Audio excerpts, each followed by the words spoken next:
साथियों नमस्कार, मैं हूं अनिल कुमार श्रीवास्तव और आज हम राजनीतिक व्यवस्था के बारे में संविधान के अध्याय 4 जो कि राज्य के नीति निर्देशक तत्वों से संबंधित है उस पर बात करेंगे। राज्य के नीति निर्देशक तत्वों का संबंध मौलिक अधिकारों से भी है।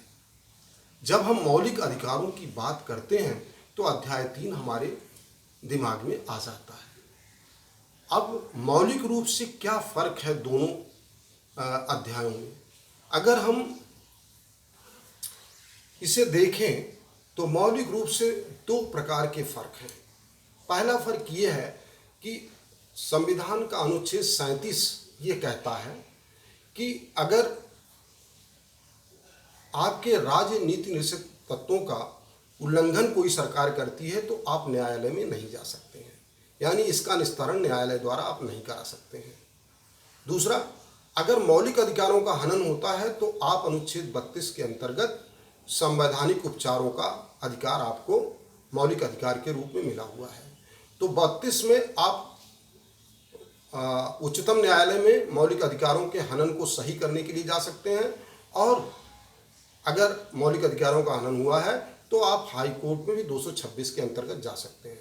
इसमें सुप्रीम कोर्ट और हाई कोर्ट को रिट्स पारित करने का अधिकार है, जिससे आपको ये अधिकार सुरक्षित रखा जाएगा। तो पहला अंतर तो ये है कि एक के लिए आप न्यायालय में जा सकते हैं मौलिक अधिकारों के लिए, और दूसरे उस राज्य के नीति तत्वों के लिए उल्लंघन करने पर आप सरकार के खिलाफ कोर्ट में नहीं जा सकते। अब ये है कि ये व्यवस्था क्यों बनाई गई। ये व्यवस्था अगर हम 38 को अगर हम पढ़ें तो ये सिद्धांत 37 से 38 को पढ़ें, 37, 38, 39 को, तो उसमें साफ दिया गया है कि ये ऐसे सिद्धांत हैं राज्य के निर्देशक तत्व जो 36 से लेकर 51 तक अध्याय 4 में उल्लिखित हैं। ये ऐसे सिद्धांत हैं जिनको हमें एक लक्ष्य के रूप में पाना है। अब अगर लक्ष्य के रूप में पाना है और दूसरी तरफ ये मौलिक भी हैं, लेकिन उतने नहीं मौलिक है जितने कि मौलिक अधिकार हैं। तो मौलिक अधिकार राज्यों के ऊपर अंकुश लगाते हैं कि अगर आप इन अधिकारों को व्यक्ति से छीन लेंगे, उदाहरण के लिए स्वतंत्रता का अधिकार 19 से 22 तक, और समानता का अधिकार 14 से 18 तक, या 23 से 24 तक शोषण का अधिकार, या 25 से लेकर 27 तक 25 से लेकर 28 तक धर्म का अधिकार, और 29-30 में सामाजिक अधिकार या सांस्कृतिक अधिकार, इनको अगर आप हमसे छीन लेते हैं तो मनुष्य का जीवित रहना ही मुश्किल है। अगर मानव कहलाने योग्य है तो इन अधिकारों को आपको मानव को देना ही पड़ेगा। इसलिए ये अधिकार के ऊपर पूरी तरह से संविधान में अंकुश लगाया गया है, क्योंकि जिससे व्यक्ति का एक व्यक्ति के रूप में हम समझ सकें, नहीं तो व्यक्ति ना हो करके वो अन्य श्रेणी में चला जाएगा। उसकी परिभाषा व्यक्ति के रूप में या मनुष्य के रूप में नहीं रह जाएगी। लेकिन जो अधिकार हैं जो आपको 36 से लेकर 51 के बीच में राज्य के नीति निर्देशक तत्वों के अंतर्गत दिए गए हैं, वो भी उतने ही मौलिक हैं जितने कि आपके मौलिक अधिकार हैं। लेकिन बस क्योंकि राज्यों के पास उतना धन नहीं था या उनके पास कई तरीके की शर्तें थी जिसके कारण उसको पूरी तरह से राज्य पूरा नहीं कर सकते थे, इसीलिए उन सिद्धांतों को राज्य के निर्देशक तत्वों में रखा गया, ताकि राज्य जो विभिन्न प्रकार के राज्य हैं, उदाहरण के लिए महाराष्ट्र है, वहाँ पे अगर धन बहुत आता है, व्यापार बहुत होता है, तो वहाँ की सरकार लोगों को बहुत कुछ दे सकती है, या उनको बेरोजगारी भत्ता दे सकती है, और भी तरह की चीज़ें कर सकती है। लेकिन अगर कोई गरीब राज्य है, कोई ज़्यादा आबादी वाला राज्य है, तो वहाँ पर ये व्यवस्था नहीं हो सकती है। तो इसलिए उसको राज्यों के ऊपर छोड़ दिया। राज्यों को छोड़ने का आशय ये था कि अपनी सीमाओं में रहते हुए राज्य ये कोशिश करेंगे कि उन नीतियों को वो मौलिकता से लागू करेंगे। और डॉक्टर भीमराव अंबेडकर ने इस चैप्टर को शुरू करते हुए कहा था कि हम दो तरह की डेमोक्रेसी की कल्पना करते हैं, हम दो तरह के प्रजातंत्र की कल्पना करते हैं। पहला ये है कि हम एक ऐसा प्रजातंत्र चाहते हैं जो राजनीतिक जिसको राजनीतिक प्रजातंत्र हो, जिसमें एक आदमी को एक वोट मिले। लेकिन इसके अलावा उन्होंने राज्य के नीति तत्वों के लिए कहा कि ये इकोनॉमिक डेमोक्रेसी के लिए बनाया गया, आर्थिक प्रजातंत्र के लिए बनाया गया। और अगर आर्थिक प्रजातंत्र नहीं होगा तो हमारे अंदर असमानता रहेगी और लोग जो है वो विकसित नहीं हो पाएंगे। तो सिद्धांत तो उतने ही मौलिक हैं, लेकिन राज्यों के सीमित संसाधनों के कारण उनको अध्याय 4 में रखा गया है। और ये भी कहा गया कि राज्य उसको लागू करेंगे, और राज्य उसको लागू नहीं करते तो 5 साल बाद जब वो लोग फिर इलेक्शन में जाएंगी पार्टियां, तो जनता उसके आधार पे उनको हटा सकती है। तो ये उनका मत था। अब अगर हम 38 और 39 पे आए, लेकिन 39 में आने के पहले हम आपको बता देना चाहते हैं कि 1977 में 44वें संविधान संशोधन से 38 में एक क्लाज लाया गया जिसमें यह कहा गया कि राज्य का यह कर्तव्य होगा कि अवसर और आय में असमानता को समाप्त करेंगे। और इसी के साथ 1976 में 42वें संविधान संशोधन से 39A जोड़ा गया, जिसमें कहा गया कि जो भी गरीब हैं, जो कि अपने मुकदमे का खर्च नहीं वहन कर सकते हैं, वो जो है 39A में सरकार उनको खर्च मुकदमे का देगी और उनको जो भी मुकदमा चलेगा उसका सारा खर्च सरकार उठाएगी। इसी प्रकार से 43A भी 1976 में 42वें संविधान संशोधन से जोड़ा गया, जिसमें यह कहा गया कि जो लाभ कंपनियों को होगा उसमें कंपनियां जो है उस लाभ को अपने वर्कर्स के साथ, अपने मजदूरों के साथ भी उसका शेयर करेंगी। 43A 43B को भी लाया गया था, लेकिन जो 97वें संशोधन से कोऑपरेटिव सोसाइटी के बारे में था, इसको संविधान का 97वां संशोधन सरकार ने या कोर्ट ने उसको रद्द कर दिया है। और 48A एक वनों की रक्षा या वनों में रहने वाले वन्य जीवों की रक्षा, 48A भी 42वें संविधान संशोधन से ही लाया गया था। तो ये तो रहे संशोधनों की बात।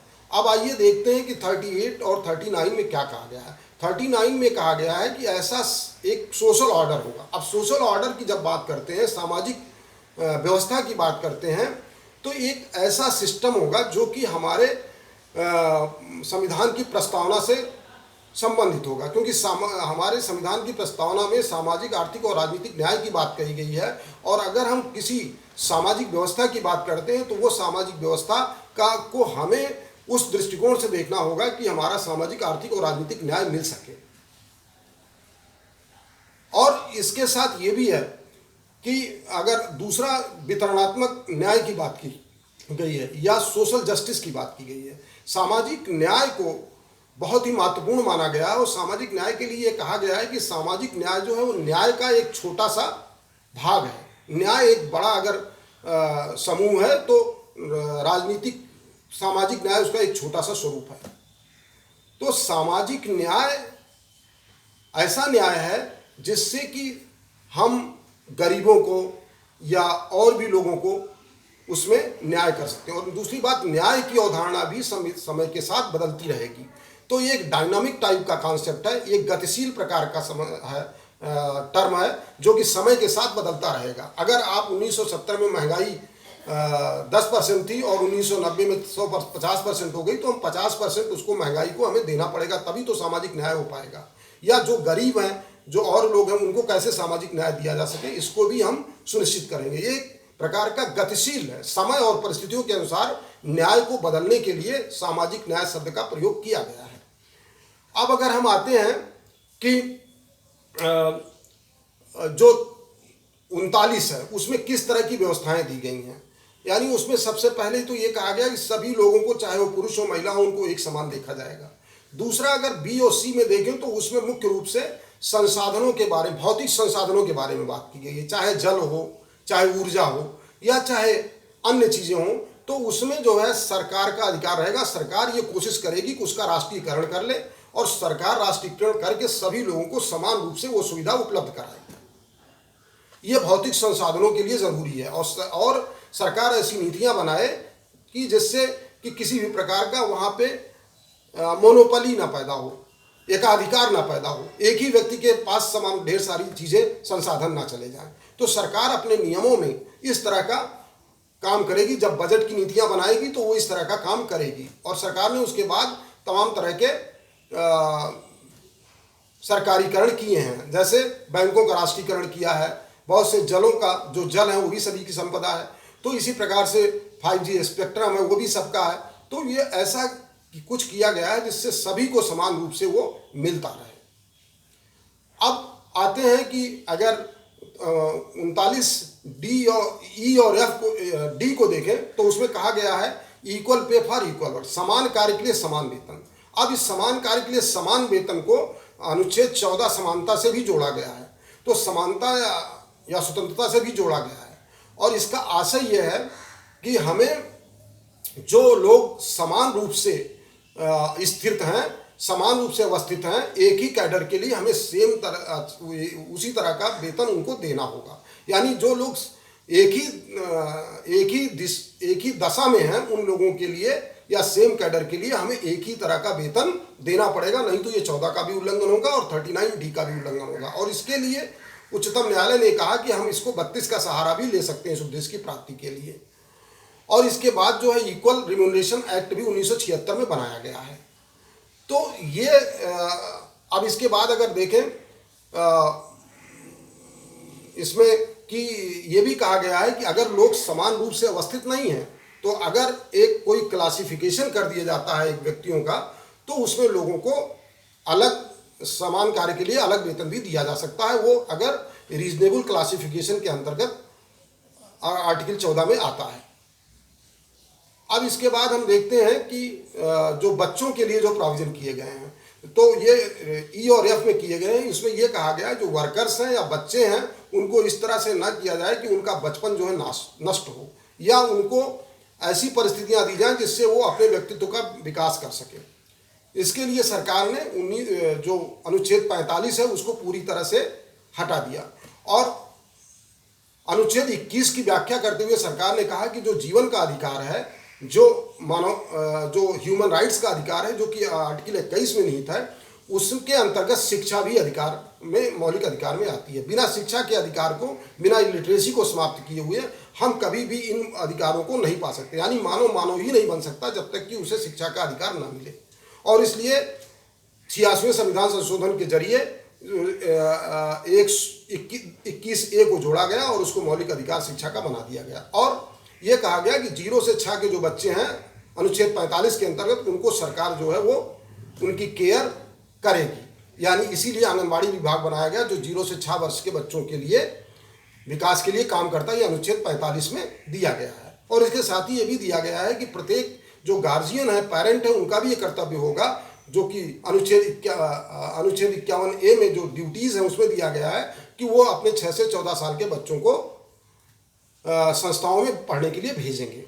तो ये तो रही 45 की बात और बच्चों की बात। अब आते हैं धारा अनुच्छेद 40। अनुच्छेद 40 एक ऐसा अध्याय है, एक ऐसा अनुच्छेद है जो कि महात्मा गांधी के आत्मा को प्रदर्शित करता है। इसमें कहा गया है कि गांव में हमें प्रजातंत्र को लाना है, गांव में हमें पंचायती राज को लाना है और इसी को लेकर के 1992 में 73वां और 74वां संविधान संशोधन पारित किया गया और इसके अंतर्गत 11वीं अनुसूची और 12वीं अनुसूची जोड़ी गई। और इसमें यह कहा गया कि पंचायती राज ग्रामीण क्षेत्रों में ग्राम पंचायत, क्षेत्र पंचायत और जिला पंचायत में लागू होगा। और 74वें संविधान संशोधन से कहा गया जो 12वीं अनुसूची के अंतर्गत है उसके अंतर्गत कहा गया कि जो नगर पंचायत है, नगर निगम है और नगर पालिका है, इन सब में जो है पंचायती राज को लाया जाएगा। तो ये तो हमारे जिससे हमारे जो गांव हैं वो स्वयं शक्तिशाली बन सकें और वो अपने कार्यों के लिए पर्याप्त धनराशि भी जनरेट कर सकें और उसका प्रबंधन भी गाँव का कर सकें ताकि गांव हमारा जो है रिपब्लिक की तरह, गणतंत्र की तरह बन जाए। अब आते हैं अनुच्छेद 41 में जो कि राइट टू वर्क के बारे में कार्य था। कार्य का अधिकार सबको है, लेकिन क्या सबको कार्य का अधिकार दिया जा सकता है? वास्तव में ये निर्भर करेगा कि सरकार के खजाने में, किसी राज्य के खजाने में कितना पैसा है, वो किस प्रकार का। तो जितना पैसा है उसके अनुसार तो सरकार सबको काम देगी, लेकिन अगर उनके पास पैसा नहीं है तो ऐसे लोगों के लिए सरकार ये भी व्यवस्था कर सकती है कि उनको बेरोजगारी भत्ता दे सकती है, या जो गरीब हैं या जो विकलांग हैं उनके लिए पेंशन की व्यवस्था कर सकती है, बुजुर्गों के लिए पेंशन की व्यवस्था कर सकती है। इस प्रकार से राइट टू वर्क का ये अर्थ है कि सरकार ये नीतियां बनाएगी कि जिससे अधिक लोगों को रोजगार मिले और जिनको रोजगार ना मिले उनको अपने सीमा में रहते हुए, अपने बजट की सीमा में रहते हुए लोगों को पेंशन या लोगों को बेरोजगारी भत्ता दिया जाए। आर्टिकल अनुच्छेद 42 ये बात करता है कि अगर किसी व्यक्ति को काम करना है तो काम करने के लिए उसकी जो दशाएं हैं, काम की दशा जो है सुधारी जानी चाहिए, उसमें मानवीय दशाएं होनी चाहिए। ऐसा ना हो कि काम करने के लिए एक बहुत गंदी जगह आपको दे रहे हैं, ऐसा ना हो कि काम करने के लिए आप ज़्यादा घंटे आप ले रहे हैं, 18-12 घंटे काम करवा रहे हैं। तो उसमें मानवोचित जो है शर्तें होनी चाहिए। और इसी के साथ ही उन्होंने जो बच्चों का जन्म होता है वहाँ पे जो चीज़ें हैं उसको करने के लिए कम से कम, जिससे महिलाओं को कष्ट हो, या महिलाएं जो है जब बच्चों का जन्म लेती हैं तो वहाँ पर भी अच्छी सुविधाएं उपलब्ध होनी चाहिए। और इस प्रकार से अगर 43 में आए तो 43 में कहा गया है कि हमारी जो बेज होगी, यानी जो मजदूरी दी जाएगी वर्कर को, चाहे वो कृषि क्षेत्र में काम कर रहा हो, चाहे औद्योगिक क्षेत्र में काम कर रहा हो, या अन्य क्षेत्र में काम कर रहा हो, वो लिविंग वेजेज होनी चाहिए, यानी जीवंत मजदूरी होनी चाहिए। इसका मतलब ये है कि मजदूरी जो है वो समय के साथ चलनी चाहिए। इसका मतलब ये है कि हमें मजदूरी ऐसी मिलनी चाहिए कि जो कि हमें खाना, कपड़ा, मकान के साथ साथ हमको अन्य सुविधाएं जैसे चिकित्सा सुविधाएं और शिक्षा सुविधाओं की भी उपलब्धि हो। और साथ साथ ये देखना चाहिए कि अगर महंगाई बढ़ रही है तो महंगाई बढ़ने के साथ साथ हमारी मजदूरी भी बढ़नी चाहिए ताकि वो जीवंत बनी रहे। अगर हम 20% महंगाई में अगर वृद्धि हो जाती है और वेतन वही बना रहता है तो फिर इसका मतलब है कि उस व्यक्ति को जीवन यापन में कठिनाई होगी, क्योंकि वो उसकी जो क्रय शक्ति है वो उतनी ही है, और जो क्रय शक्ति उतनी रहेगी तो कम वस्तुओं को खरीद पाएगा। तो इस प्रकार से सरकार को ये चीज़ें करना है। तो अध्याय अनुच्छेद 43 तक आज हम आपको इसमें बता रहे हैं। इसके बाद हम अगले उसमें जो बचे हुए अनुच्छेद हैं उनके बारे में डिस्कस करेंगे, और उसके बाद अन्य महत्वपूर्ण जो इस पे सुप्रीम कोर्ट के केस हैं उसके भी बात करेंगे। तो धन्यवाद आपको।